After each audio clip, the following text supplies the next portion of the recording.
This general traveled through time thanks to a celestial portal from 600 years ago to the Republic of Korea in 2012 in search of a divine physician. He coincidentally met a female surgeon named Yoon Soo, who had transitioned from general surgery to plastic surgery. The general used his inner strength to defeat the police officers and abducted Dr. Yoon Soo, taking her back to the land of Goryeo 600 years in the past. It was there that their princess had been assassinated by an assassin. The wound from the slash across her neck was too severe for the physicians of that time to treat. Only a reincarnation of Hua Chuo, the divine physician, could handle such a difficult case. Hua Chuo, the legendary physician of the Warring States period, was known for being able to cure all diseases, achieving things that were unimaginable to people of his time. After saving Cao Cao's life, he was praised and offered a position of power, but Hua Chuo declined and vanished without a trace.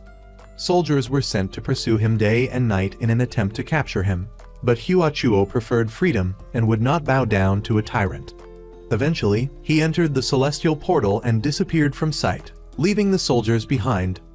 The scene shifts to a group of soldiers in black armor led by General Choi Young, who is escorting a member of the royal family to a distant border for a marriage alliance. Their carriage got stuck in the mud, forcing them to spend the night at a nearby inn until the rain subsided.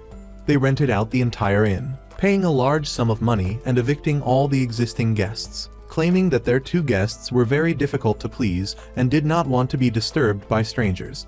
Choi Young then ordered his soldiers to maintain strict security to protect the royal guest from any potential assassination attempts. He decided to have the princess share a room with the prince for easier protection. That night, a group of assassins arrived at the inn to carry out their plot. As they entered the main hall, they were caught in a luminescent powder that revealed their location, and the royal soldiers launched an attack. The assassins, having lost the element of surprise, were quickly overwhelmed, with more than half of them being killed. Inside the room, General Choi Young vowed to protect the prince and the princess with his life. Another group of assassins arrived, quickly eliminated the guards at the door, and stormed into the prince's room. These attackers were no match for Choi Young, who fought bravely, protecting the prince but unable to save the princess. She was slashed across the neck by an assassin. Physician Jang Bin immediately retrieved his tools, including silver needles, and used Choi Young's inner strength to stop the bleeding and temporarily seal the princess's heart to slow her heartbeat, buying her time. However, this was a temporary solution. If the princess died on the road during the marriage alliance, the friendship between the two countries would crumble, and there would be no easy way to resolve the situation. War between Goryeo and the Yuan dynasty would be inevitable. The princess could not move because it would put her veins at risk, so a better solution was needed. The court official in Shin proposed finding a divine physician to save the princess. He knew the location of this divine physician, the celestial portal. Coincidentally, that day was the day the celestial portal was open, the same portal where Hua Chuo ascended to heaven 1,000 years ago. It was possible to find him there. The celestial energy began to activate, making it possible to enter the portal and find Hua Chuo to help the princess. General Choi Young, being the strongest, was tasked by the prince to enter the portal and request the divine physician's return. Without hesitation, Choi Young stepped into the celestial portal, unsure what awaited him on the other side. He was transported to another world, a strange place unknown to him.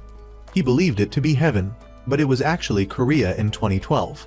He was astonished by the strange scenery, so different from the Goryeo he knew. Choi Young arrived at a temple and encountered a monk. He asked about the whereabouts of the divine physician, Hua Chuo.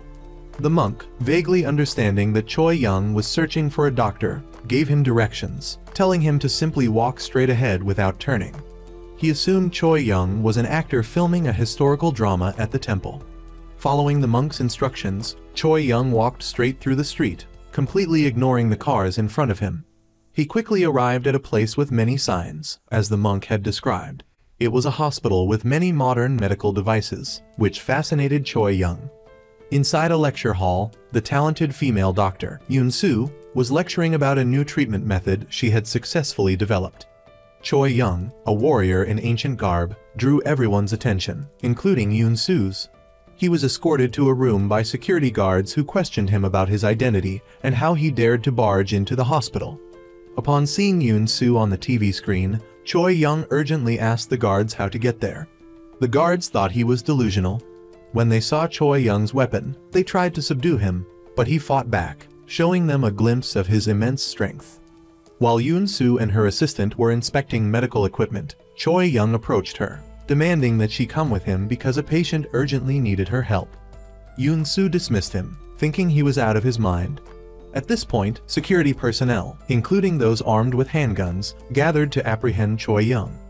Desperate to convey the urgency of the princess's condition, Choi Young resisted and slashed the throat of a security guard, spraying blood everywhere.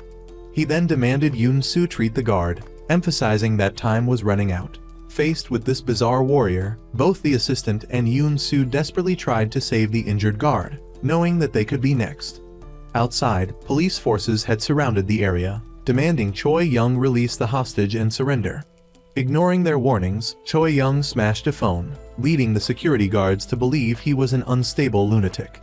After a long surgery, Choi Young checked the injured guard and concluded he was still alive. He then told Yoon-soo that she had to come with him.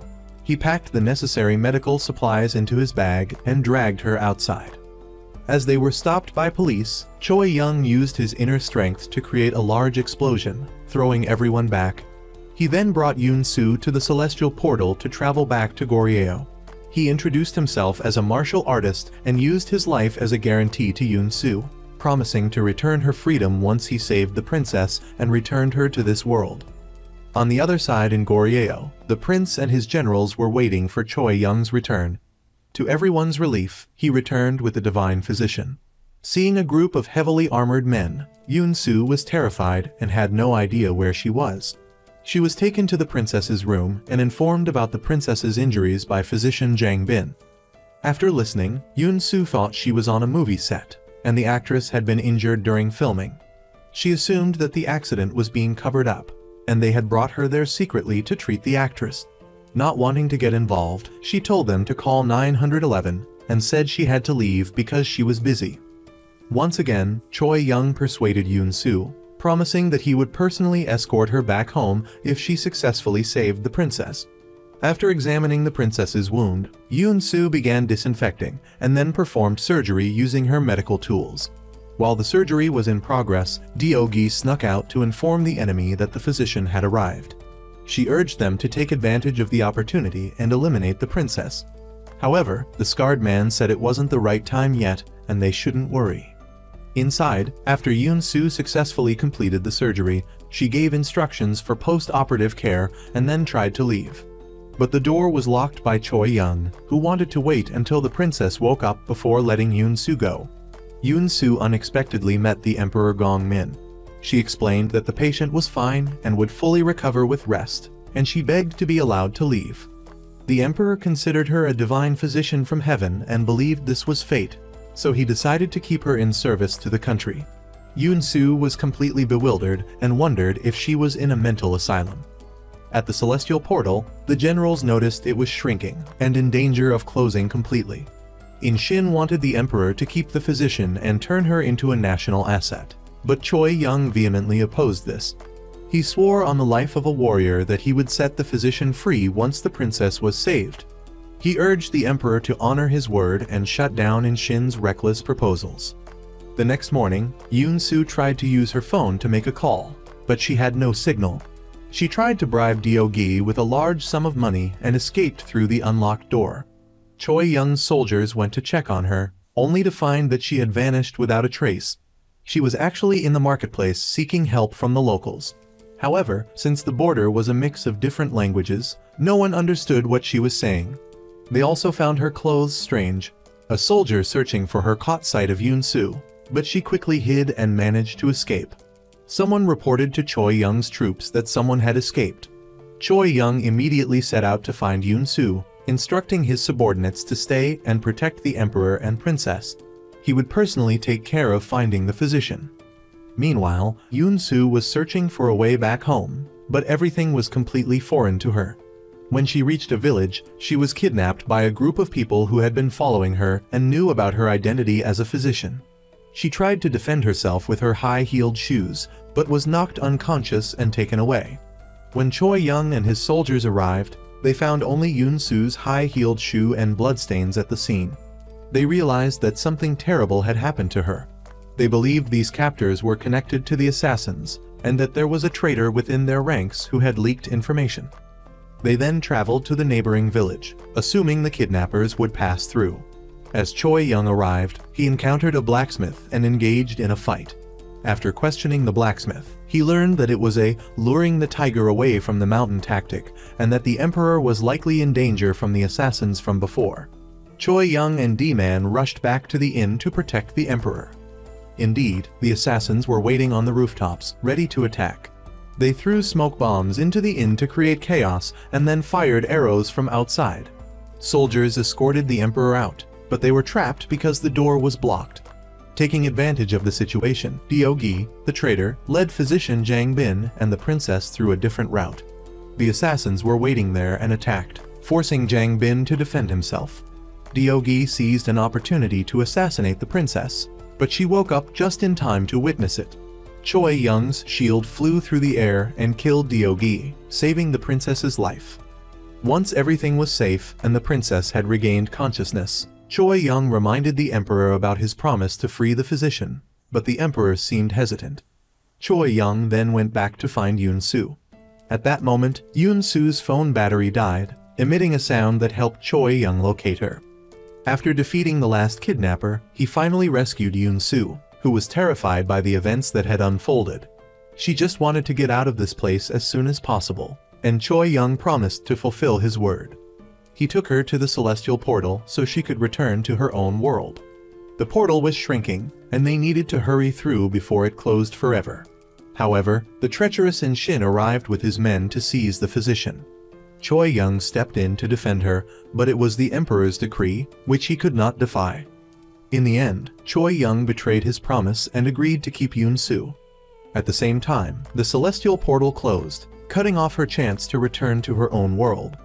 Yun-Su, enraged by his betrayal, grabbed Choi Young's sword and stabbed him through the chest. After the attack, she felt remorse for her actions and ordered the soldiers to prepare medical equipment so she could perform surgery to save his life. Shin kept demanding they leave, but saving a life was more important, so no one listened to his orders. D-Man rushed back to the inn to fetch medical supplies, but the emperor refused.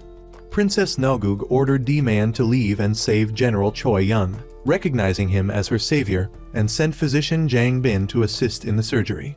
The emperor was furious but could not do anything. As Yun-Su began the surgery, she realized there were no antibiotics, which would make the operation risky due to infection. She asked Jang Bin for certain medications, but they didn't have antibiotics or anesthetics in this era. After a long time, she used a concoction prepared by Jang Bin himself, but General Choi Young started to lose consciousness. Yun-Su was finally able to perform the surgery and stitch up the wound. Jang Bin questioned whether the heavenly physician wanted to save this man by performing surgery on him, but Yun-Su insisted that she had to operate and needed Jang Bin's help. On another front, we learn that the plan to assassinate Princess Nogug was orchestrated by Kai Chial, who had been meticulously preparing for years. He absolutely couldn't allow the princess to enter Goryeo, as it would jeopardize his plans to usurp the throne. Meanwhile, Yun-Su and physician Jang Bin were working together to operate on Choi Young, stitching up the wound from the inside. Jang Bin was quite impressed because he had never seen anything like it in his time. The next morning, Choi Young woke up and quickly got ready to continue escorting the emperor and the princess back to Goryeo. Yun-Su was worried about him and urged him to rest after the surgery, but he refused. To prevent further attacks by the assassins, they had to return to the capital as quickly as possible. Back at the port, the leader of the kidnappers was sentenced to death for failing to complete the mission. The executioner was Su-in, a mage who, like Choi Young, could use inner energy. The scene shifts to Yun-Su traveling on a carriage with the emperor and the princess to Goryeo. She had a brief conversation with Princess Nogug and learned that she was the daughter of the Yuan Emperor, and this was Goryeo 600 years in the past. Yun-Su began to wonder if she had traveled through time, or if this was all a dream. Before reaching the capital, Yun-Su helped Princess Nogug apply makeup in preparation for the wedding ceremony. The princess was deeply grateful for Yun-Su's help in making her look more beautiful. When they arrived at the royal palace, everyone was surprised to find that no court officials were there to greet the emperor and the new empress. They were all feasting and celebrating at Kai Chiol's palace. Yun-su was then taken to the traditional medicine dispensary by physician Jang Bin. She shared some modern terminology with him, explaining about infection and the reproduction of bacteria in the body. Later, she was taken to the herb garden. Choi Young asked a young servant girl named Tiak Gi to help take care of the heavenly physician, as he had promised to protect her. Although she wasn't happy about it, Tiak Gi reluctantly agreed. The scene switches to Choi Young going to meet the emperor to request his resignation as General Hudan Kai. He had finished his duty of escorting the emperor, and he had a letter of approval from the military headquarters. However, the new emperor didn't want him to resign and gave him a final task, investigating the case of the 24 loyal subjects who died from poisoning in the Chonin Palace. Choi Young would only be allowed to relinquish his post as general after solving this case. He went to the crime scene with his subordinates to look for evidence, but they couldn't find what they were looking for. Luckily, D-Man found a blood-stained letter, likely evidence that a loyal subject had tried to hide before dying to accuse the mastermind. This letter pointed to Kai Chiol. Choi Young then went to Kai Chiol's military headquarters with his subordinates bearing a royal decree. The officials there showed disrespect and indifference, particularly Kai Chiol. Choi Young demanded that Kai Chiol show proper respect because this was the first royal decree issued by the new emperor after 10 years of exile and his return to take his throne. However, he requested to deliver the decree in a private location because the contents were highly sensitive. When they returned, Choi Young's subordinates asked him what was in the decree. He revealed that it listed the names of the 24 loyal subjects who died from poisoning. However, this was a bait. Instead of presenting the decree, he showed them the blood-stained letter he found at the crime scene and requested that the military headquarters investigate with him to find the killer. This was a calculated move to warn Kai Chiol to behave himself. Yun-su then went to the Hudan Kai barracks to find Choi Young. The soldiers were blushing and envious when they saw her outfit, as this style of dress was not yet common in that time, and women were not allowed to expose so much skin. She wanted to check on Choi Young's wound, but he refused. As a strong general, he couldn't allow himself to appear weak. This frustrated Yun-su. Choi Young reminded her that the fashion in Goryeo was very different from the heavenly realm, so she should be mindful of it. After giving him his medication, she left, leaving him with a lot to think about. The scene shifts to Yun-su being summoned by the emperor. He asks her if she feels comfortable in her new surroundings. Taking the opportunity, Yun-su makes a few requests about food and daily life. The emperor readily agrees without any objections. He also tells her that he needs her help with something very important. He wants her to stay in Goryeo and become the country's royal physician. Yun-su isn't a history buff, but she remembers a few details about the Goryeo dynasty and tells the emperor about his future, which surprises everyone. They believe her to be a heavenly being capable of predicting the future. The eunuchs and maids start spreading the news that Goryeo now has a heavenly physician. This information reaches Choi Young, who is angered because her identity as a heavenly physician has been revealed. This puts her in danger, as enemies will try to find and claim her. He immediately goes to find Yun-su and drag her away for her safety. But physician Jang Bin stops him, saying that he will protect Yun-su and that this is the emperor's decree. While they are talking, Choi Young suddenly faints due to his unhealed wounds.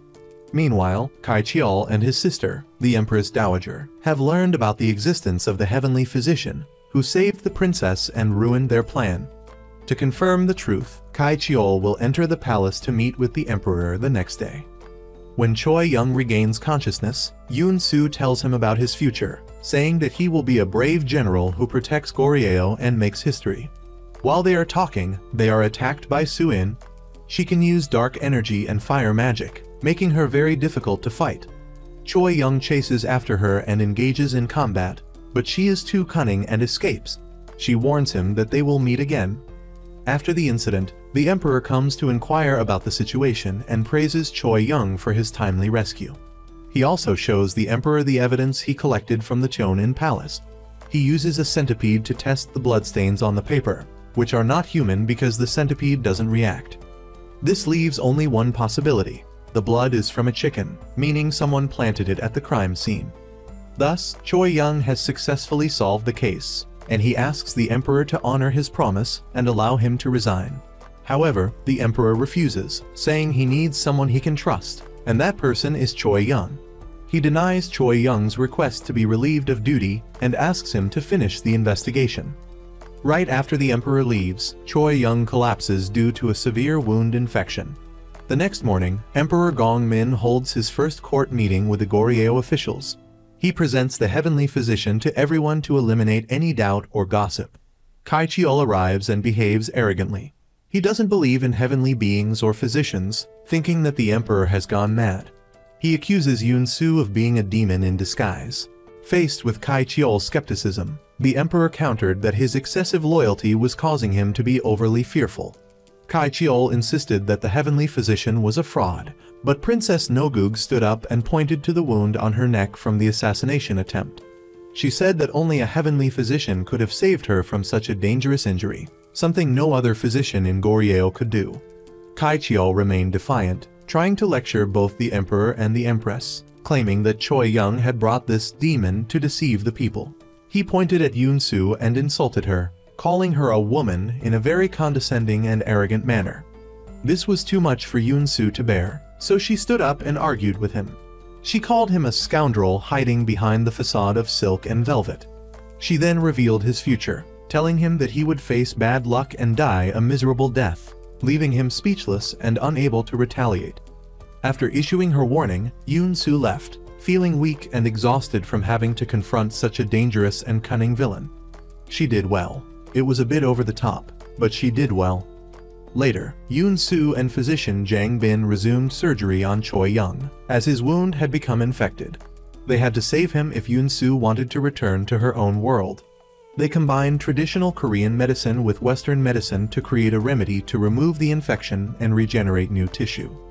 Choi Young's body started convulsing due to a very high fever, alarming everyone.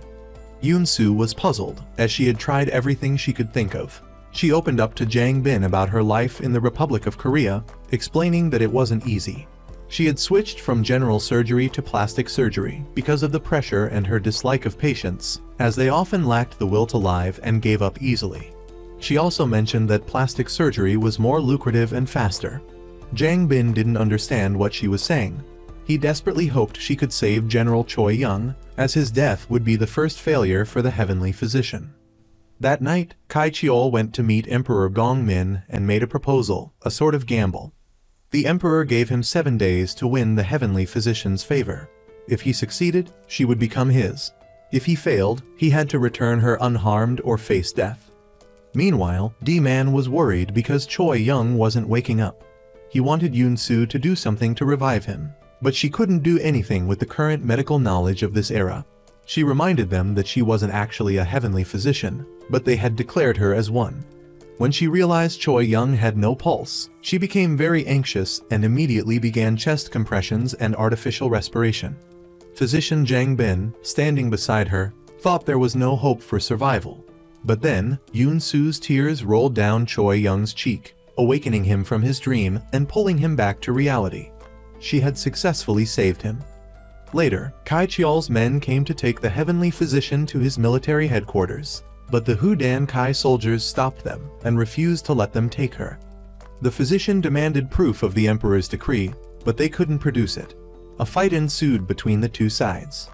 When Captain Gong Sik intervened and demanded his men stop, citing the emperor's decree, Yoon-soo was taken away by Kai Cheol's men. The next morning, Choi Young woke up and got ready to rescue Yoon-soo. He reprimanded Jang Bin for not doing anything to stop the men from taking the heavenly physician, saying that no one could disobey the emperor's decree. Jang Bin gave Choi Young his remaining medicine to help stabilize his heart, and Choi Young decided to take a direct and forceful approach. He then went straight to the military headquarters to demand her return. He was led inside by the white-haired Jaw, and a squad of soldiers was waiting in ambush. He fought against them and defeated them all. The sorceress Su-in disguised herself and tried to attack Choi Young, but he quickly blocked her with the police shield he had retrieved from the modern world. As he continued to fight the soldiers from the military headquarters, his physical strength began to wane. Jaw used his flute skills to influence Choi Young's mind. Anyone who heard his flute music became delusional and suffered pain, but Choi Young countered him using his internal energy and passed through this obstacle. Finally, he reached the room where Yoon-soo was imprisoned and rescued her. Kai Cheol arrived with his men to stop them from leaving. He invited Choi Young and his team, along with Yoon-soo, to sit down and drink together while they discussed their intentions. After talking and understanding each other's motives, Choi Young and his group were allowed to leave safely. On their way back, Choi Young asked D-Man to go to the apothecary to get medical supplies for the heavenly physician. When he arrived, he found Kai Cheol's men trying to steal the medical equipment. The mute servant girl, Jeok-gi, fought alone against them but couldn't win. D-Man emerged from the building and intervened, but was hit by a poisoned powder thrown by the leader. He lost the ability to fight and the medical equipment was taken. The leader then brought the equipment to Kai Cheol to show him. He was astonished by its resemblance to something he had seen before. His master had left behind similar medical instruments, modern tools, remnants of Hua Chuo's legacy. Could the revered divine physician have been someone from the heavenly realm? Was Yoon-soo truly a heavenly physician? Just as they were surrounded, Soo-in arrived with her followers, demanding Choi Young obediently follow her. Not knowing what to do, they fled together, but Soo-in's group pursued them relentlessly. Choi Young told the others to go ahead, while he stayed behind to deal with them. Meanwhile, the emperor's subordinates believed that Choi Young was actually working for Kai Cheol from the beginning. He had gone to Kai Cheol's manor alone and delivered the heavenly physician to Kyung Chang, who was currently escaping with over 10 rebels from their exile. Princess Nagug approached D-Man and asked about the relationship between Choi Young, the heavenly physician, and Kai Cheol. At that moment, Choi Young was still trying to escape Soo-in's pursuit. Yoon-soo hid Kyung Chang in an abandoned house, but they were suddenly interrupted by someone approaching. She grabbed a knife and charged, only to find that it was Choi Young. Seeing that he hadn't slept in days, Yoon-soo told him to rest while she stood guard. She was still talking when he collapsed on her shoulder. The next morning, Kyung Chang had another headache due to the tumor in his ear stimulating his nerves. Yoon-soo asked Choi Young to give her the aspirin. Although it wasn't very effective for headaches, she thought it might help since he had never taken modern medicine before. Then, she taught Kyung Chang how to lessen the pain, making Choi Young chuckle. They heard someone sneaking in, so Choi Young ran out to check. It was Ju Seok, who was sent by the emperor to relay a message. Meanwhile, King Gong-min and Princess Nogug were sitting together but refused to speak to each other, communicating only through Jang Bin. The princess kept mentioning Choi Young and the heavenly physician, which angered Gong-min. He felt incompetent and questioned why she insisted on doing this for him. Nogug explained that she believed the emperor needed Choi Young more than she did. At that moment, a group of court officials arrived, as they had heard that the Wu Dal Kai soldiers were threatening the emperor. The Wu Dal Kai leader had other motives, so he couldn't control his men. The emperor was saddened to learn that his men had secretly gone to meet Choi Young. In a different development, Yoon-soo took the two of them to hide at the house of the governor, Kang Wha-do. The emperor knew it was a trap, but he risked everything to capture Choi Young at the house, which confused him. After gathering herbs with Yoon-soo and returning, Choi Young planned to go to Kyung Chan, but he was stopped by him. Kyung Chan told him that his men would protect him well. Inside, Kai Cheol told Kyung Chang that Choi Young had brought him there with the intention of making him king again. At that moment, the Wu Dal Kai soldiers were subdued in Ga Kyung, all thanks to the emperor. Now, their goal was to bring Choi Young back to the emperor to be punished. This was all a trap that Kai Cheol had set up to capture Choi Young and the heavenly physician. He didn't want Gong Min to remain arrogant. If Kyung Chang wanted to claim the throne again, he would do everything in his power. Although young, Kyung Chang knew that Choi Young would never betray him. Outside, Governor Kang Wha-do asked Choi Young if he would help Kyung Chang become king again. Choi Young pretended not to hear him. If Kyung Chang insisted on doing this, he would behead him, because as a member of the Wu Dal Kai forces, his duty was to protect the current emperor. Anyone who tried to rebel would be eliminated. Yoon-soo wanted Choi Young to take her and Kyung Chang to the celestial portal, where she could cure Kyung Chang completely and he wouldn't have to kill anyone. Choi Young went to Kyung Chang, but he had already drunk the medicine given to him by Kai Cheol, a poison called bone-dissolving powder that would burn his insides and kill him within a short time. Kyung Chang explained that Kai Chiol had offered him the poison, hoping Choi Young would drink it. But Kyung Chang couldn't let him do that, so he drank it himself to protect Choi Young's life. He asked Choi Young to tell him about the heavenly realm.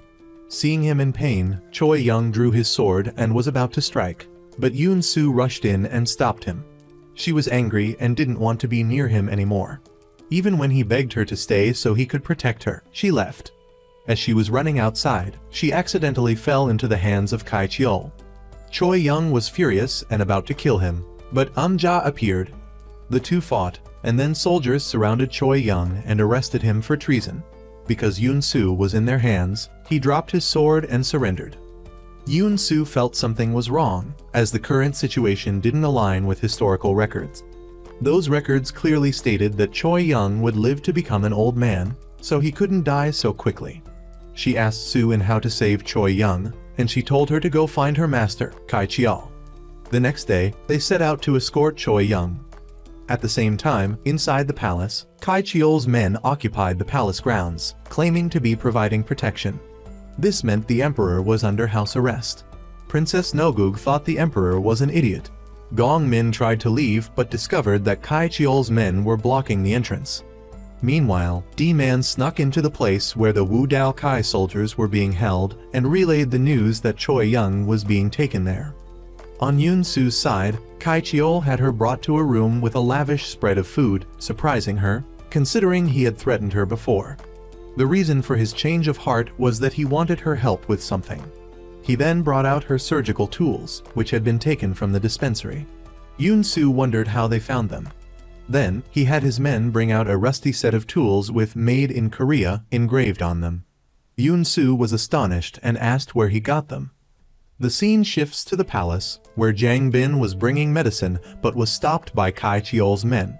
He was angry because they were supposed to be protecting the emperor, but they didn't know the emperor's medicine schedule.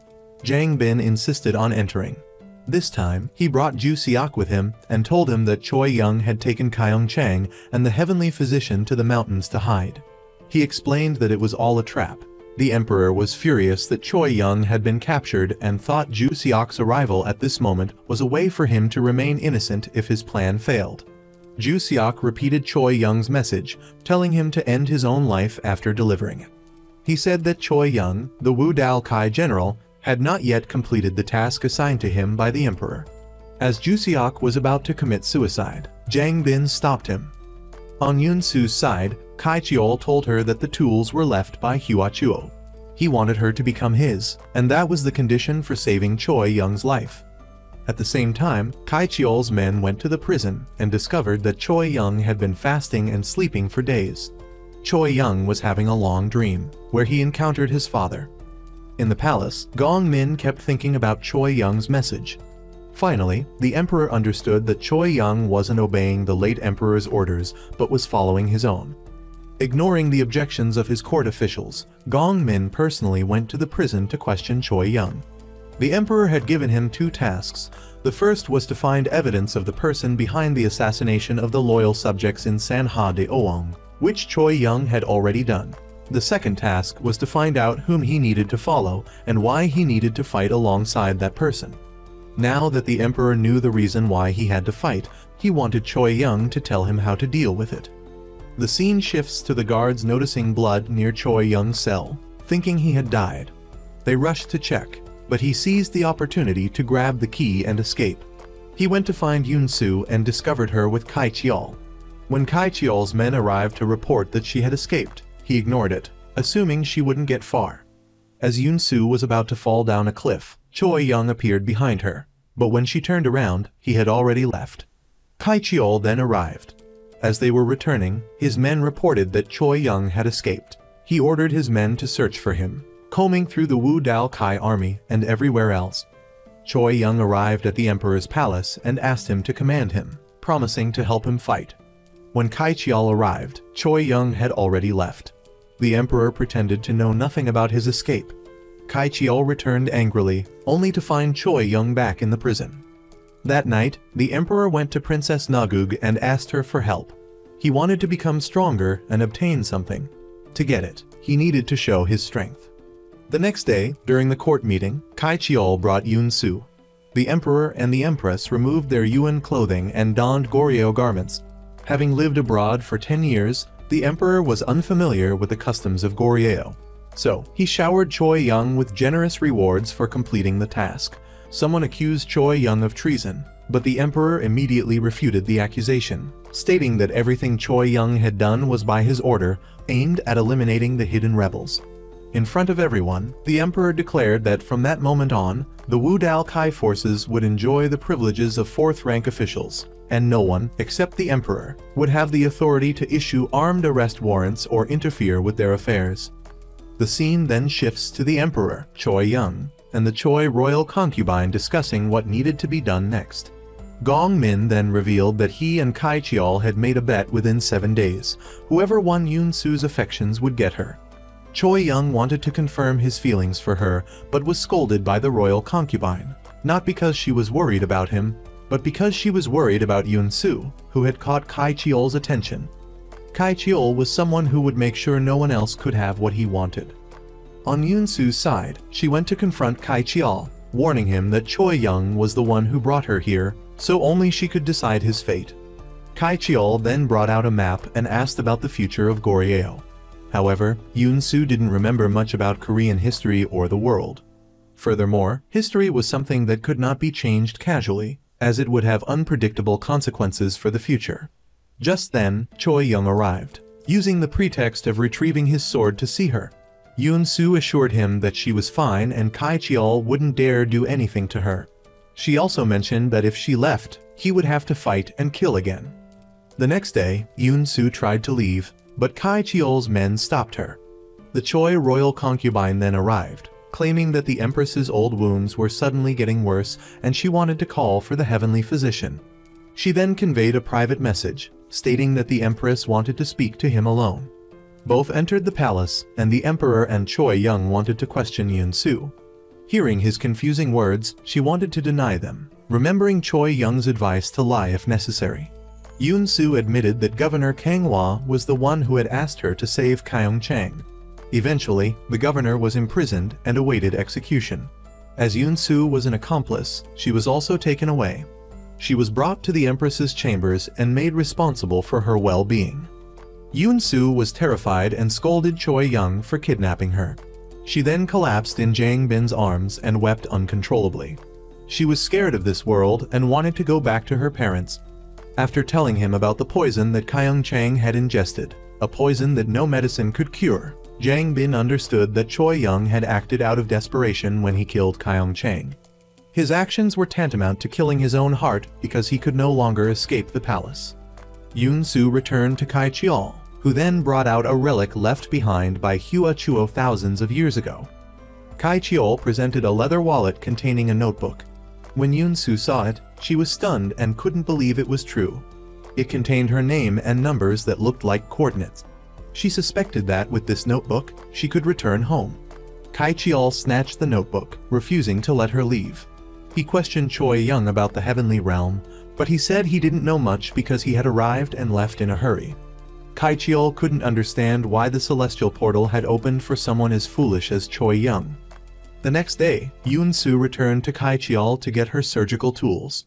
She mentioned how he had wanted to possess her heart, and he gave her the notebook, claiming that maybe they could both go to the heavenly realm together. As Choi Young exited the palace, he heard D-Man say that Yun Su had gone to Kai Chiol's manor. He rushed back. Yun Su had just finished surgery when he arrived. He scolded her for going to Kai Chiol's place, saying that it took him and the emperor great effort to get her out of there. Suddenly, Yun Su apologized for what happened with Kyung Chang. As a doctor, she couldn't do anything and Choi Young had been forced to take action. She also apologized for stabbing him at the celestial portal. From now on, she would handle everything herself. She had a way to deal with Kai Chiol. He wanted something she possessed, so she planned to use it as leverage in a deal, hoping to get her notebook back. Choi Young didn't want her to risk it and told his subordinates not to let Yun Su go outside. That night, she told Jang Bin about her world, confessing that she wasn't a heavenly physician and that place wasn't the heavenly realm, but the future. Outside, Jia was eavesdropping and was almost deafened when D-Man interrupted him. The next day, Yun-Su went to the palace to examine the Empress's wounds. She was told about another life she had saved. Only then did she learn that the child was the son of Li Ya-chun, named Li Sung-kai. Yun-Su was stunned to realize that if she hadn't arrived, the Empress wouldn't have survived, Kyung Chang wouldn't have died from cancer, and the child she had saved, Li Sung-kai, who would be recorded in history, wouldn't have lived either. She was confused and didn't understand what was happening. Just then, Choi Young ran over and pulled her outside, wanting to talk to her. But she interjected, saying that the child she had saved would cause him trouble in the future. She was baffled by these events and couldn't understand why she had been brought here. The scene shifts to Kai Chiol, who arrived at the palace and spoke irreverently to the emperor. Outside, Su-in had captured Li Seong-kai, forcing Yun-Su to witness her patient in danger. She had to go with them and do something to save him. In the palace, Kai Chiol presented a list to the emperor, threatening that one person on the list would die every minute. Choi Young told the emperor to leave it to him and left. Outside, Jia and Su-in took Yun-Su with them and killed those on the list in front of her. They wanted her to see the consequences of playing with them.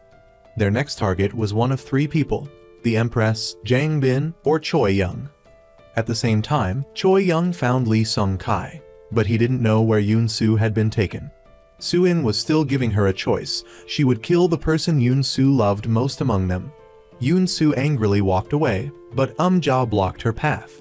She knew he wouldn't dare attack her and passed right through him. At that moment, Donbi's men found her, but they were quickly subdued by Jia's flute music. Knowing its power could kill, Yun-Su rushed to stop him. Just then, an arrow flew towards him. Choi Young arrived, bringing news to the emperor that the Empress and the heavenly physician were safe. 5 people on the list from the inner city of Gi Kyung had perished. Kai Chiol had done this so that no one would dare be loyal to the emperor again. The emperor said that a good king would show him what he could do. As Kai Chiol approached, Choi Young stopped him, and they silently engaged in a fight. He was looking forward to seeing the emperor's people on the 15th of this month, and then left angrily. Gong Min immediately went to the empress and told her that she would stay in his palace until the danger had passed. Back at the palace, Choi Young and Li Sung-kai were having a pleasant conversation, making Yun-Su happy. He felt that the person she had said she would kill didn't seem like it, as the child was very kind. He intended to ask the emperor to let him leave the palace so he could take her to the celestial portal, but she knew that even if they arrived, the portal might not be open. He and the emperor had much more work to do. Back at the palace, the emperor spread the word about the heavenly physician who could predict the future, which angered Choi Young. He said he would recruit people to help the emperor without using the heavenly physician's name.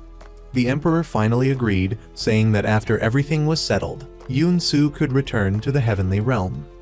Yun-Su was making plans to leave. She wanted to go to the celestial portal and wait, thinking that if it opened once, it would surely open again. She felt she couldn't stay any longer, fearing that history would be altered. She disguised herself and left, but Choi Young caught her before she got far. He wanted to take her back, but she didn't want to see anyone else die in front of her. She didn't need him to protect her anymore, and he didn't have to fulfill his promises. She wanted it to end like this. Choi Young eventually let her leave. Someone was following them both. Choi Young went to see Master Yi Hyan and persuaded him to meet with the emperor. After speaking with him, the master agreed without any conditions. He believed that if Master Yi Hyan arrived, the 3-minister, 3-secretary system of Goryeo would be restored. The scene shifts to Yun-Su, who continues her journey with D-Man. The Choi royal concubine arrives to speak with her privately. She mentions the sword that Choi Young always carries, an heirloom from his master. There was a red cord attached to it, which belonged to his fiancée. They had promised to marry when the country was at peace, but she had died 7 years ago. The royal concubine guessed that Yun-Su had told him not to protect her anymore, as she had heard him say he would go where he was needed. She feared that Choi Young was thinking about death. At the same time, Kai Chiol receives a letter from Choi Young. He says that he will risk his life to meet him. That night, following Choi Young's instructions, the Wu Dao Kai soldiers pretended to invade Kai Chiol's manor. He rushed back to his room to check his medical tools and Hua Chuo's notebook, but everything was still intact. Then, Choi Young went to find Kai Chiol alone and attacked him. After being subdued, he stabbed himself in the stomach, dragging Kai Chiol down with him. He woke up with a start. It had been a dream. Yoon-soo returned and didn't see him, so she rushed out to find him. Choi Young had actually gone to Kai Chiol's place. They charged at each other, mirroring the events of his dream. As Choi Young was about to strike a fatal blow, Kai Chiol pushed him away. They continued to fight, but Yoon-soo suddenly appeared and intervened. She held a knife to her own throat and threatened them. Kai Chiol demanded to know when he would die and who would kill him. After learning that he would die in 5 years at the hands of the current emperor, he wanted to change history and left. Yoon-soo scolded Choi Young for risking his life, knowing how the people he left behind felt. She then bandaged his wounds and warmed his frozen hands. Seeing her tears, he promised that he wouldn't do that again. They returned to the palace. Choi Young heard that the 7 assassins had entered Gi Kyung, so he wanted to leave Yoon-soo with the Empress before eliminating them. The Emperor wanted to ask Yoon-soo about the future, but she said she didn't know much. When Choi Young disagreed, she countered his opinion. Seeing them argue in front of the Emperor shocked everyone. When they returned, Choi Young decided to put the cord from his sword into a box. The royal concubine couldn't believe that anyone could stop him. The next day, Yoon-soo had someone record the names of people who would help the Emperor in the future, but she had made up the entire list. Kai Chiol's spies reported that the people Yoon-soo had mentioned didn't match the ones they had killed. Those they planned to kill were said to be famous for opposing the Emperor in the future. While Kai Chiol's men were confused, all of those people had been taken away. The next day, he went to the Empress's palace to find Yoon-soo. He wanted to understand how she could talk about the future, but when he was with her, she wouldn't say a word. Yoon-soo told him to return the notebook, and then they could talk honestly. At that moment, the Empress arrived and immediately ordered her guards to chase him away. The scene shifts to Soo-in going to find Deok-hyung, the Emperor's uncle. At the same time, Choi Young was attacked by assassins. On Yoon-soo's side, Deok-hyung arrived to find her and introduced himself. He brought out the notebook, saying that they would be happy to see it. Hee Yoon-gun admitted he was an accomplice of the Pyongwon army and that he couldn't give the book to Yoon-soo for free, making Yoon-soo extremely angry with his joke and chasing him away. When Choi Young returned, he remembered what Yoon-soo had said before, that they should meet for an hour each time they saw each other, so he sat down there dejected. He later found Yoon-soo giving medicine to everyone. Back in her room, Yoon-soo helped Choi Young bandage his wound. She told him that was the last piece of celestial salve and that she was running out of supplies. Later, Choi Young went to see the Emperor, who was very worried about his safety. Due to the scholar's affair, assassins came to kill Choi Young and wanted to turn him into gold. The scholars thought that the Pyongwon army abandoning their assassination of scholars must have another motive. At this time, Cheol saw that Seong Ong-gun met with Yoon-soo and hoped that he could help him get her. Currently, Dan Kai, who is by the Emperor's side, is the one protecting Yoon-soo. He is a major official who helps the Emperor, so the Emperor values him very much. Seong Ong-gun thought that they only needed to collect him, but what Cheol wanted was Yoon-soo's heart. On the other side, Choi Young also reminded everyone to protect the scholar's safety at the hour of the tiger tomorrow. The scene shifts to Yoon-soo and her 2 maids going to the market to buy products. Choi Young found out that she wanted to make cosmetics to earn money. The 2 old men were surprised to see Choi Young smiling so brightly next to her. Unexpectedly, the 2 stumbled upon Hee Yoon-gun, who invited Yoon-soo to go for a walk with him. However, Yoon-soo rejected his offer and pulled Choi Young away. Choi Young wondered why Yoon-soo didn't tell him she had met him before. He immediately sent D-Man to inform Choi Shang-gung about Hee Yoon-gun's affair. He also told the maids that they must report Yoon-soo's actions to him from now on. Yoon-soo explained that Hee Yoon-gun came to her because he had her notebook. She was afraid that if she told Choi Young, he would go get it back for her. Just as Yoon-soo was about to leave, the maids saw Ja and Soo-in. Later, Choi Shang-gung found the princess. Afraid of being overheard by the maids outside, she wrote a message on paper informing the princess that Hee Yoon-gun was at the Pyongwon army. He is the only remaining blood relative of the royal family. It is highly likely that Cheol called him here to intimidate the emperor's status. Seeing this, the princess immediately asked for a banquet to be prepared for the emperor. Hee Young-gun is the son of King Jong-hyun and a palace maid. Apart from the emperor, he is the only one with royal bloodline. Cheol has prepared a position for Hee Young-gun as the internal affairs supervisor of Goryeo. This position does not answer to the Goryeo king, but to the Yuan emperor. Hee Young-gun didn't want to be involved in this, but Cheol invited him here because he wanted him to become king. At the same time, Choi Shang-gung, following the princess's request, went to see the emperor. She told him that the princess wanted to invite him to a banquet tonight. The princess knew that Cheol invited Hee Young back to threaten his throne. She believed that the new king Cheol recommended needed to have a legitimate status, a status to be reported to the Yuan emperor. The emperor also returned the veil of the former princess to her. He knew that she had recognized her identity at that time, but he still didn't know who the princess should be, so he thought she was teasing him. He broke his own principles and fell in love with a Yuan woman. Because he loved the princess, he couldn't forget her. The scene changes to Do Si-ok unexpectedly receiving a sword from an unknown blacksmith. Not only that, he also received a red box sent to Choi Young. At court, Choi Young brought the scholars to meet the emperor. He dismissed several officials under Cheol's command for being idle for a year. Cheol disagreed because this was the responsibility of the Prime Minister's office, but the emperor abolished the Prime Minister's office and personally took charge of official personnel matters. At that moment, Hee Young arrived. He stated that he would take the position of the current Prime Minister's office. He wondered if the emperor would abolish his uncle's position. That night, the emperor asked Choi Young if he was on his side because of Yoon Soo.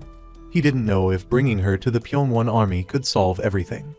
The next morning, Choi Young went to distract Soo-in and Amya so that others could find Hee Young. When Soo-in returned, she couldn't find Hee Young. Choi Young then kidnapped Hee Young and questioned him about Yoon Soo's notebook. He wanted him to return it to her because only with the notebook could Yoon Soo return to her own world. The scene shifts to a group of soldiers suddenly storming the Do Si-ok camp to search the previous box. After searching, they found a letter inside. Hee Young then went to Yoon Soo to return her notebook, but he wanted her to make a copy for him. Choi Young saw them, and suddenly a group of soldiers arrived. He was taken before the emperor and accused of bribery and corruption. Choi Young didn't understand what was happening when the newly appointed official accused him of accepting bribes from selling weapons. He claimed that the man was Choi Young's accomplice. This turned out to be Cheol's scheme to frame Choi Young. Yida said that if this wasn't Choi Young's fault, then it must be the fault of his subordinates. But Ju Seok accepted it without checking, and didn't know what it was, so Choi Young kicked them out. They demanded an explanation from Choi Young, but he had nothing to explain.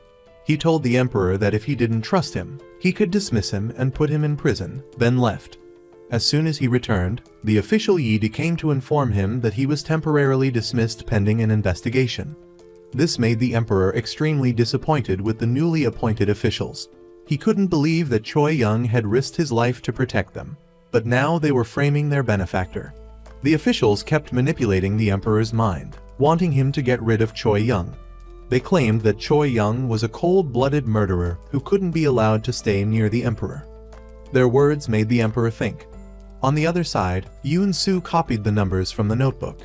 Hee Young asked her about it, but she tricked him, so he left. Choi Shang-gung discovered that the maid had given a secret letter to the soldier. Cheol received it and knew that the emperor wanted to kill the loyal minister. Cheol wanted to know what he had to do to get Hee Young to help him get Yoon Soo. Hee Young said he wanted the throne. In another development, the soldier and the maid were caught. Choi Shang-gung said their purpose was to steal the royal seal to establish a relationship with the Yuan dynasty. Cheol then went to Yide and wanted him to choose a new king to change the destiny of the country and his own. Later, Yide went to Yoon Soo because she could see the future. He wanted to know which king would benefit the country, but Yoon Soo didn't know specifically about that. Choi Young heard this and told Yoon Soo to leave tomorrow or the official would put her in prison. Yoon Soo heard this and packed up her belongings to go see the princess and say goodbye.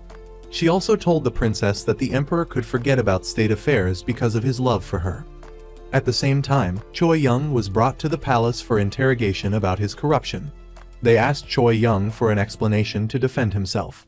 The emperor stood up to testify for him because he knew what kind of person he was. But He Yung said that the emperor could only pronounce judgment, not testify. Surprisingly, Choi Yung admitted his guilt, which made the emperor very angry. The punishment he received was to be imprisoned or become a slave for 1 to 3 years. When Cheol saw Choi Yung voluntarily admit his guilt, he felt something was wrong and got angry. Amja and Su In immediately went to find Yoon Su but couldn't find her. D-Man then broke into the prison to take Choi Yung out of there. When the emperor found out that Choi Yung had escaped, he was surprised but didn't give him any instructions. Yoon Su saw the soldiers and quickly hid. She waited for a long time, and Choi Yung arrived, so she quickly hugged him. Cheol was furious when he saw Choi Yung and Yoon Su escape and ordered people to immediately find their whereabouts. He believed that the emperor was in cahoots with Choi Yung. Moreover, Yoon Su might have found the secret of the Celestial Gate, so the emperor sent Choi Yung with her. The next day, He Yung came to agree to Cheol's request to stand by his side. He Yung said that if Cheol agreed to help him succeed to the throne, Cheol's current position would be his. And what Cheol needed to do was to capture Choi Young's accomplices. That night, Cheol learned that He Yung had entered the palace. But since their spies had been kicked out, they couldn't track his whereabouts. He Yung went to see Choi Shanggung and told her that a few days ago he had given Yoon Su a kind of paper. This paper had to be licked with saliva to open the pages. He had poisoned it. When Yoon Su copied the notebook, she was poisoned, but it only broke out a few days later. The antidote was currently in his hands, and he wanted to know where Yoon Su was to hand it over. At the same time, Yoon Su's poison broke out. Jang Bin came and informed Choi Yung that Yoon Su had been poisoned, making Choi Yung extremely worried. It could be stone poison. Those who are poisoned by this poison will have their fingers numb, and it will spread to the heart. The longest this illness can last is only 1 day. Choi Yung immediately went to He Yung and demanded the antidote. He threatened He Yung that if he didn't hand it over, he would die a painful death. But He Yung was not afraid at all because if he turned to gold, Yoon Su would have to follow him. He demanded that Choi Yung find the emperor's royal seal, and then he would give him the antidote. Immediately after that, Choi Yung went to the emperor and told him that Yoon Su had been poisoned. He wanted the emperor to give him the royal seal so that he could exchange it for the antidote for Yoon Su. Knowing that He Yung was the one who wanted the emperor to hand over the royal seal, the emperor refused, because handing over the royal seal meant handing over the throne. Seeing that the emperor wouldn't agree, Choi Yung went to get the royal seal himself. At that moment, Choi Yung fought against his own Gudakai. Gong Sik saw this and ordered everyone to protect the royal seal, even if they had to knock Choi Yung down. But when they found out, the royal seal had already been stolen. Choi Yung had taken it before he went to see the emperor, and pretended to enter the place where the royal seal was kept. Then, Choi Yung brought the royal seal to He Yung to exchange for the antidote. But He Yung said that taking the antidote once wouldn't completely cure the poison, and it needed to be taken 7 times. Immediately, He Yung took the royal seal to Cheol. But Cheol was furious when he saw them meet Choi Yung but not capture him. Later, the emperor also told the queen about this. The queen heard this and wanted him to think carefully about what Choi Yung had said. This made the emperor remember his words and hurriedly check the inscription on the seal. At this moment, the emperor realized that he had wrongly blamed Choi Yung. Yixian woke up after taking the medicine, but the poison in her body hadn't been completely cured, so her body was still numb. That night, Choi Shanggung went to see Choi Yung to inquire about Yoon Su's condition. She said that now the emperor was alone. Cheol and He Yung were about to make things difficult for the emperor. She wondered if Choi Yung would return. But Choi Yung was only concerned about Yoon Su's safety, and he would deal with everything else later. Yoon Su woke up and leaned on Choi Young's shoulder. She said she had calculated the solar calendar and knew when the Celestial Gate would open. If she couldn't return by then, she would have to wait another 6 to 7 years. The next morning, Cheol made things difficult for the emperor during the royal council meeting. He deliberately mentioned the royal seal and claimed that the emperor had lost it. Losing a country's royal seal was equivalent to losing the throne. Cheol demanded that the emperor bring the royal seal out for everyone to see. The emperor said that he had hidden the royal seal. Currently, he wanted to make a royal seal that reflected his own identity with the country. Seeing the emperor wanting to discard the royal seal left by the late emperor, the officials were apprehensive and said this was impossible. The emperor felt this was the right thing to do, as it could change the country's destiny. Chiol then went to He Yung and asked him about this. He Yung said that they should launch a rebellion to protect the peace of the country. They had to act as quickly as possible to avoid being exposed. In the following days, Choi Young's men continued to follow Chiol and Jia Wun, as they didn't know what they were plotting. After 3 days, Choi Young went to He Yung to get the antidote for the second time. But this time, He Yung wanted him to meet Chiol because he believed that Choi Young was now his accomplice, and they were in the same boat.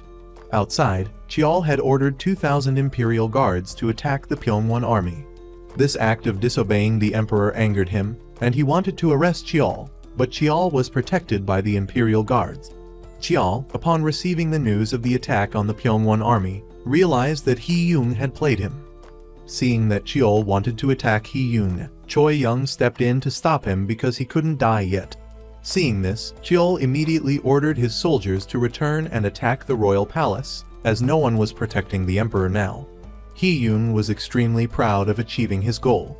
Seeing this, Choi Young wanted to deal with him, but between the emperor and Yoon Soo, he could only choose one.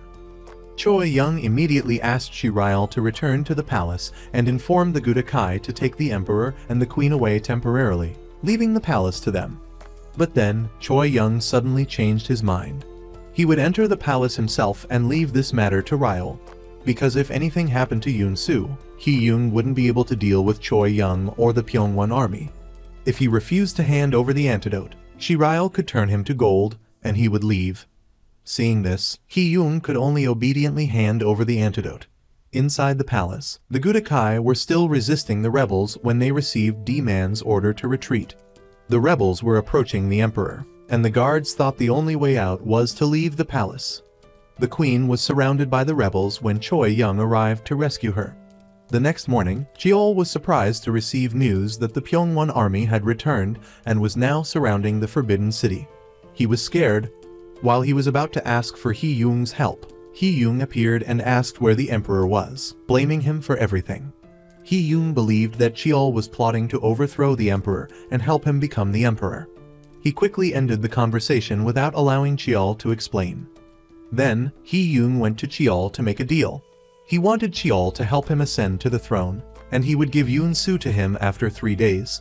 Yoon Soo had woken up and wanted to see Chiol or He Yung to find out if the notebook had a second part.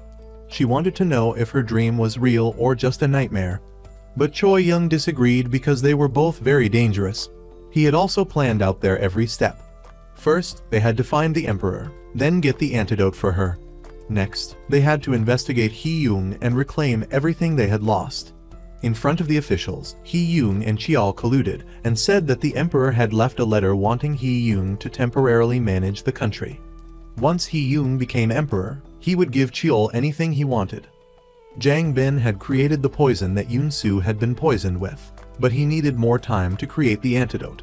The next day, Choi Young unexpectedly brought Yoon Soo to see Chiol, making him very happy. She said she had calculated the day when the Celestial Gate would open, so he agreed to their conditions to go there together. Chiol said that the notebook did have a second part, but it was currently in He Yung's hands. She said that the second part might be a way to reach the Celestial Gate, so Chiol wanted to steal it back. Choi Young also said that Yoon Soo was currently poisoned, so they were looking for him. When the emperor met the queen again, he was very happy. He ordered Du Kai to convey his decree that the emperor would stay here for a while, and anyone who had anything to report could come here. On the other side, Chiol had brought Jeson to see He Yung. Chiol wanted him to hand over the antidote to Jeson and the box of relics that he had stolen. Seeing He Yung still being arrogant, Choi Young was angry and threatened him. He said he had obtained the stone poison and poured it into his mouth. Because He Yung was poisoned, he asked Jeson to come with him so he could personally cure them. He Yung said that the antidote she had taken before was all fake, and the real antidote was in his hands. Because the Pyongwon army always believed Yoon Soo was Jeson, He Yung wanted them to join hands, and then he would hand over the antidote. Yoon Soo also wanted He Yung to give her the second part of the notebook, so he handed her the antidote. That night, two officials went to see Choi Young and told him that the royal seal was not given by the Yuan dynasty, but was donated by the people. They said that if their plan to make the royal seal and present it to the emperor was leaked, it would be very dangerous. So, from now until they presented the royal seal, they wanted Choi Young to protect them. When Yoon Soo received the second part of the notebook, she knew that these were messages sent to her. Yoon Soo felt that the handwriting was very similar to hers, but she didn't remember anything about it. The messages left her wondering who it was from, because it was so accurate about what had happened. The message told her to keep Choi Young because danger always lurked around him. Yoon Soo immediately went to Hee Yoon and begged him to spare Choi Young because she knew he was the one who wanted to turn him to gold.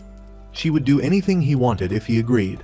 In another development, Choi Young felt someone was ambushing him, so he rushed into questioning the official. They said that it was very likely that the homeowner had betrayed them. When Choi Young was about to leave, he was locked inside. Around Choi Young's house, a lot of explosives had been placed, so Hee Yoon wanted Yoon Soo to marry him. To save Choi Young, she agreed. This also saved Choi Young's life. Later, the official brought the royal seal to the emperor. After obtaining the new royal seal, the emperor decided to issue the first decree to reinstate Choi Young's position. The scene shifts to Choi Shang-gung telling Choi Young that Yoon Soo was going to marry Hee Yoon, but she didn't know why. Since Choi Young had been reinstated, he asked his aunt to find an excuse for him so he could leave temporarily. Yoon Soo went to see Hee Yoon, making him very happy. Hee Yoon wanted her to treat him like a queen and him like a real king. This made her think that he was mentally unstable and delusional about his own brilliance. That night, Hee Yoon wanted to know what the second part of the notebook said. Yoon Soo reminded him that he wouldn't be able to be king, so he should leave before it was too late. She wanted Hee Yoon to return the rest of the items to her. Hearing this, he wanted to marry her that night. At that moment, Choi Young arrived. He learned that Yoon Soo was marrying him to save his life. To prevent Yoon Soo from being threatened by Hee Yoon, Choi Young wanted to kill him, but Yoon Soo stopped him. Choi Young wanted to take Yoon Soo away, but she didn't want to because it was a month before the wedding, and by then the celestial gate would open. Even knowing this, Choi Young still didn't want Yoon Soo to be with another man but wanted her by his side. But Yoon Soo still wanted to stay because she wanted to see the last part of the notebook. The person mentioned in the notebook was Choi Young, and it was because of this that she could save him. She felt that he might be in danger soon, so she wanted to stay. Choi Young didn't want her to keep doing such foolish things and hugged Yoon Soo. At that moment, Hee Yoon returned and burned the rest of the notebook. The next day, Hee Yoon sent someone to the emperor, asking him to preside over his wedding. The emperor told Choi Young that he wanted to return to the palace and reclaim his throne.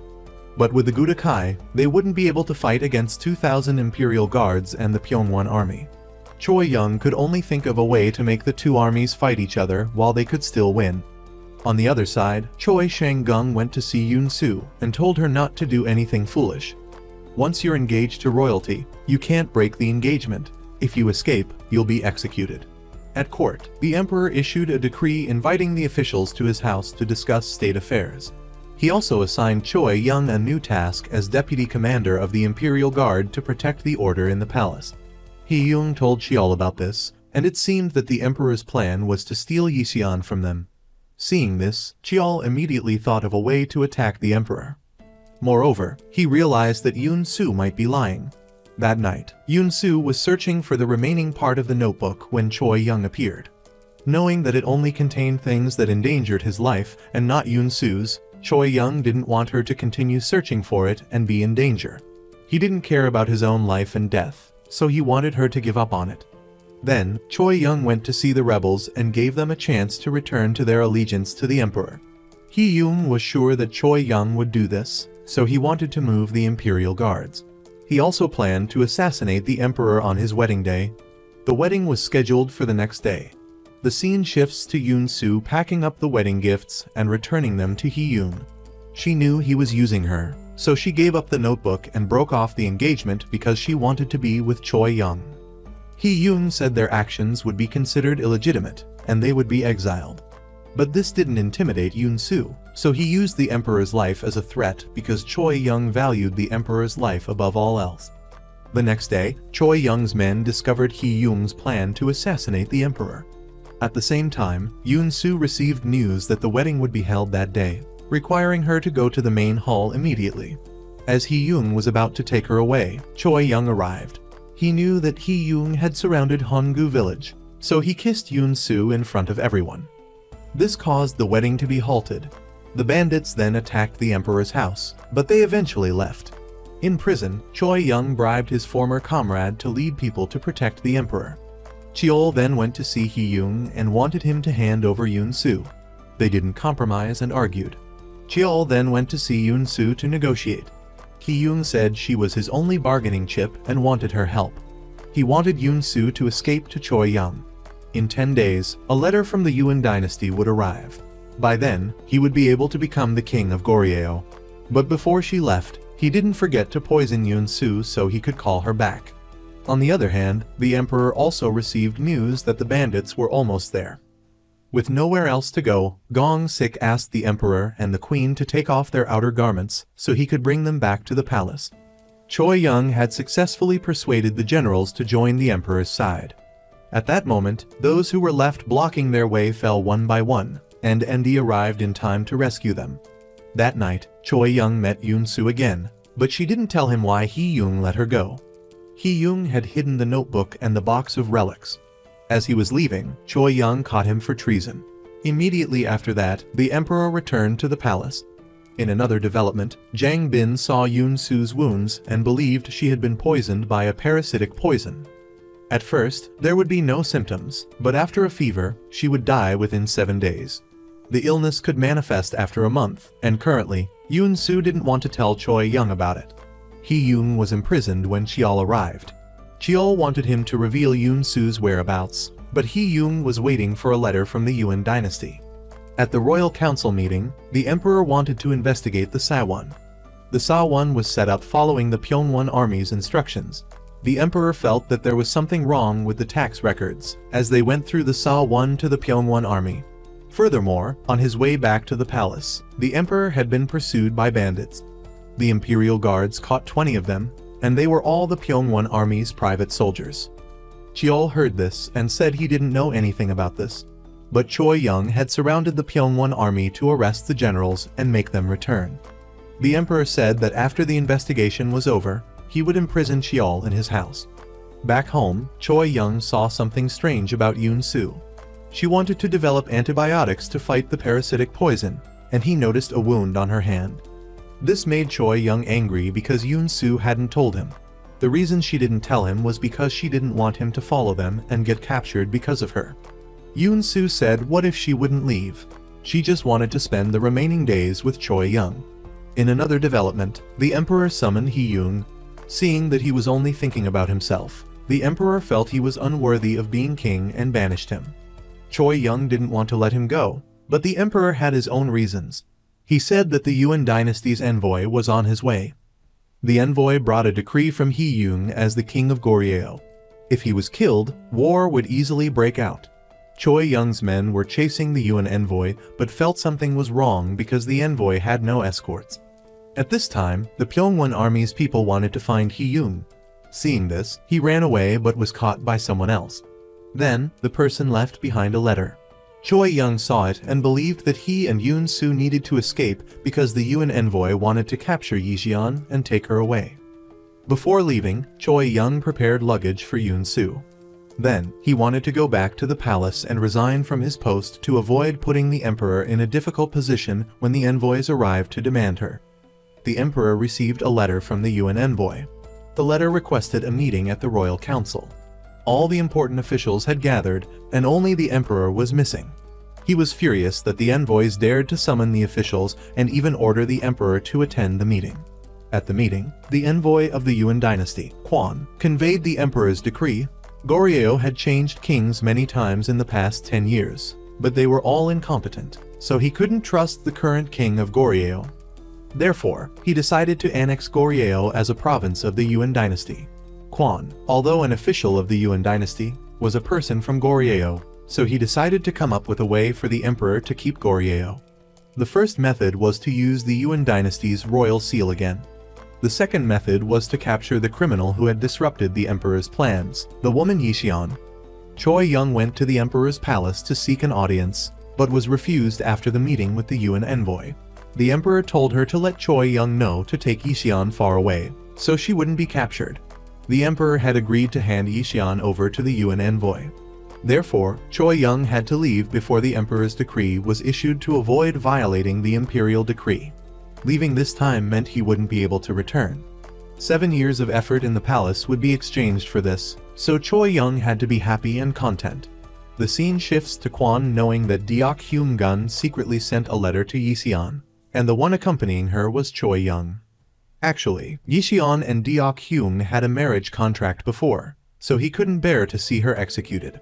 As for Choi Young, he was just a useless person. As a major general who protects the king, he easily left behind his master and his subordinates like that.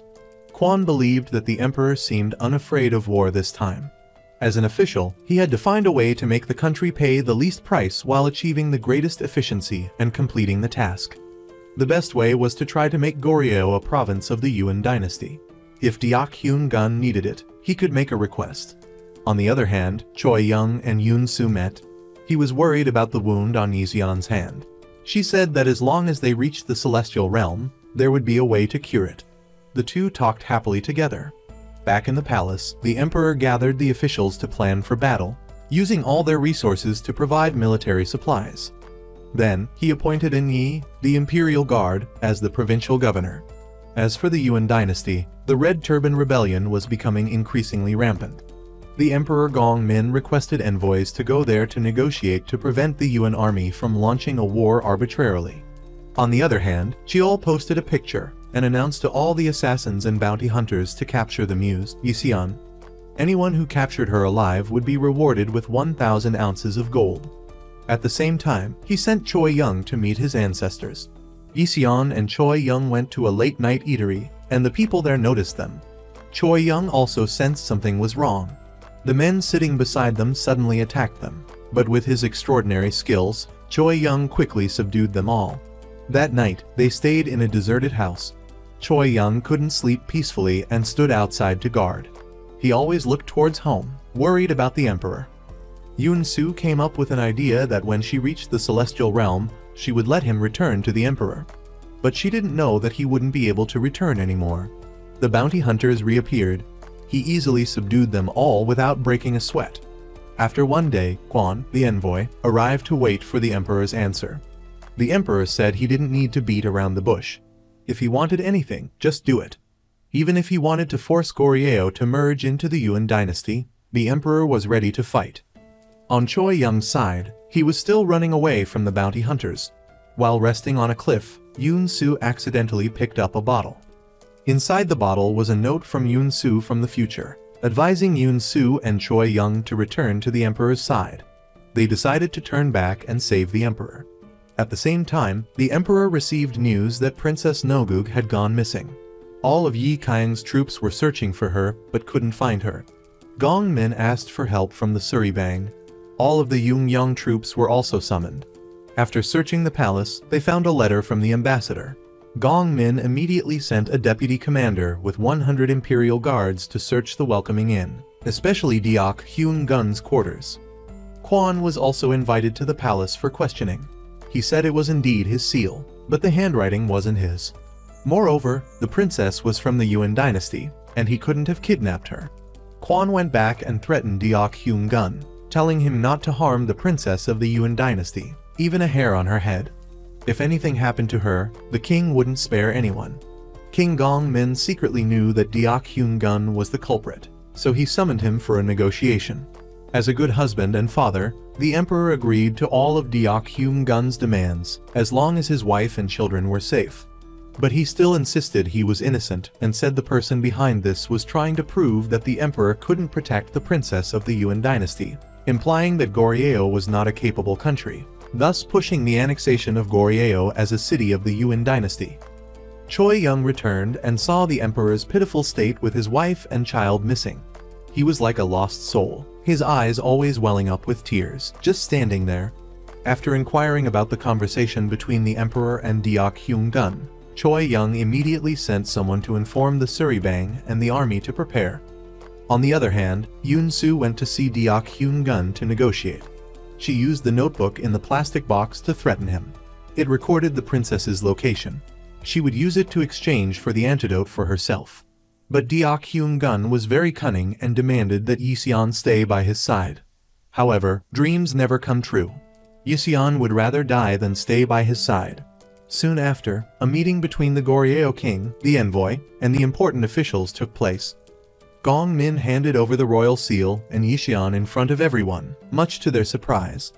The emperor once again confirmed that Jeson was from Goryeo. Because her medical skills were so extraordinary, people rumored that she was from the celestial realm, but it was not real. Before, she had guided Choi Young to find the princess's location and rescue her. For these reasons, Kwon had to take the royal seal and leave. Deok Hyun Gun was furious when he heard that the celestial realm wasn't real. He couldn't believe that Yoon Soo had been deceiving him all along. On the other hand, after the princess returned, Jeson immediately went to examine her. But the baby in her belly was gone due to the prolonged intake of sedatives. This made everyone feel sad. The day of Jison's execution arrived. The emperor allowed Yoon Soo to hide in Wu Dao Kai's camp and even gave her a sword and armor. Choi Young knew that all of Yoon Soo's decisions were to help him, to protect him. That's why she did this. Choi Young wanted to find the antidote for Jeson, and he also wanted her to stay in this world, although he knew someone was waiting for her in the celestial realm. But as long as she agreed to stay here beside him, he promised to protect her for the rest of his life. Choi Young's words touched Jeson's heart, and she nodded in agreement.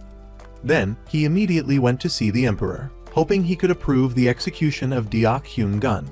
On Cheol's side, he couldn't meet Yoon Soo, so he sent his subordinates to Wu Dao Kai's clinic to kill everyone there.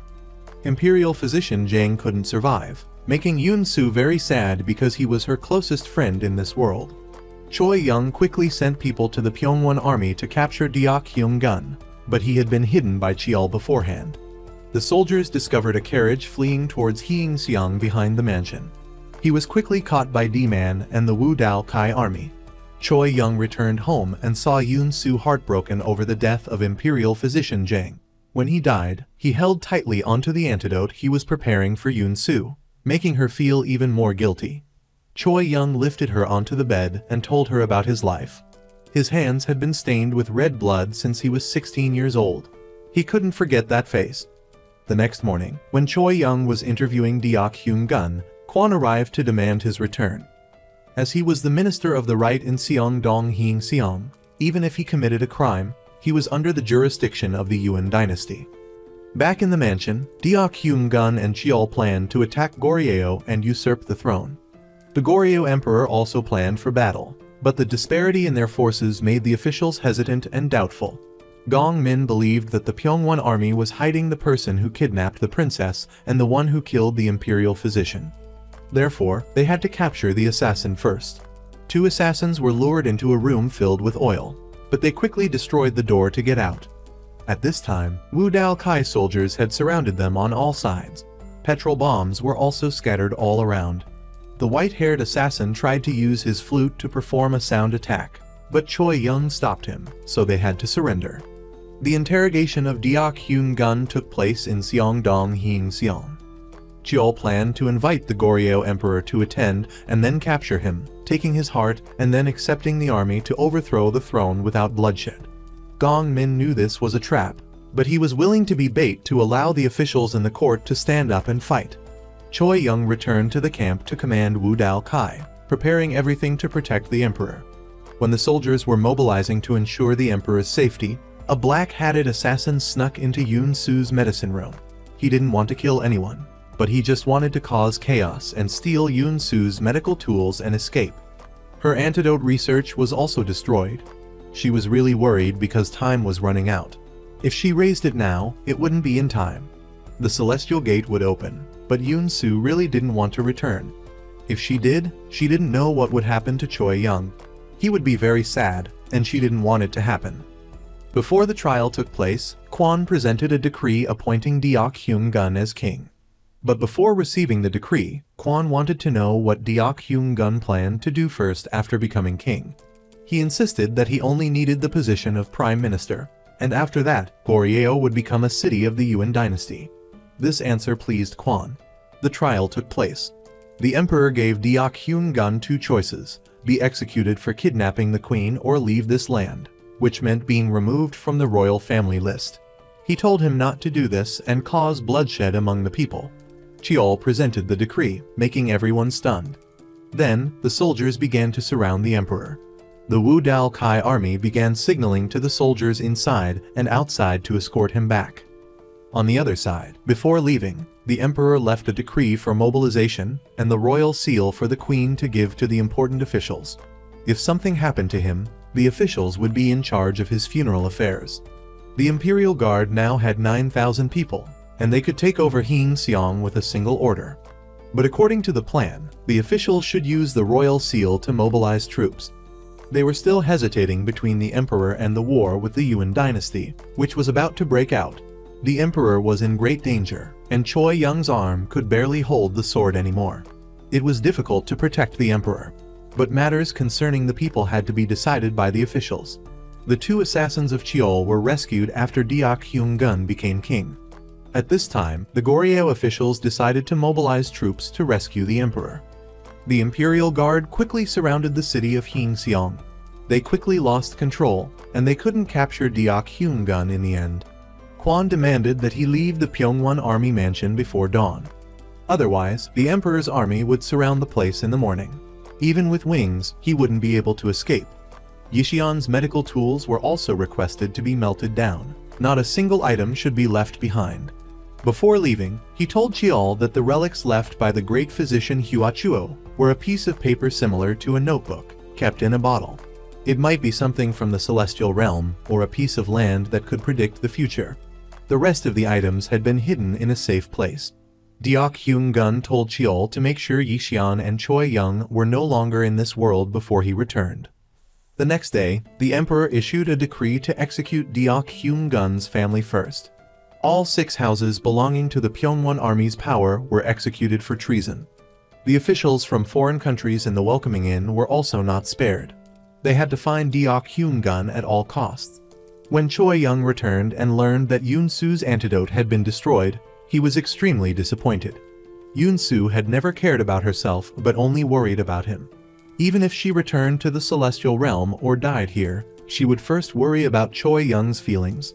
He was angry that she had been attacked and yet still hid it. Choi Young wanted to take back his promise to keep her here. He decided to help her return to the celestial realm. But Yoon-su insisted on staying here with him and preparing the antidote for herself. If it wasn't successful, she hoped that Choi Young would hold her until the very end before she died.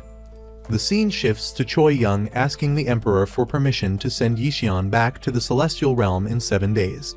Gong Min naturally agrees but says he will still wait for him to return. Unexpectedly, while researching medical books, Deogi discovers a method of using poison to counteract poison.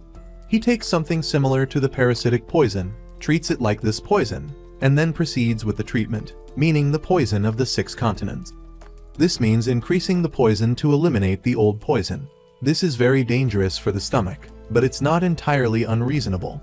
In Yoon-su's world, many people have researched similar problems. There are even large conferences to discuss it. On the other side, Cheol and his 2 subordinates barge straight into the Forbidden City. With just Choi Young and his injured arm, it's hard for him to stop all 3 of them. Cheol agrees to go to prison himself, just wanting to see Yishian once. Soon after, Yoon-su is taken to the prison. Cheol, with his hands and feet shackled, remembers his memories of the past. They were once in each other's positions. He regrets not taking action against Choi Young at that time. After meeting Yishian, Cheol hopes she can cure his mental illness. His ambition is too great, and there is no way he can stop. He has done everything, but the result is still nothing. Yishian says there are many people in her world with the same illness. The more they have, the more they want. They want more and more, so it is very difficult to cure. At the same time, the emperor and the queen, after long days of fatigue, want to find some fun for themselves. They decide to go to the royal garden to paint and relax. After leaving the prison, Yishian starts feeling hot. It seems like her body is getting hotter because of the fever, meaning she has only about 7 days left. Jeson has a method she wants to try.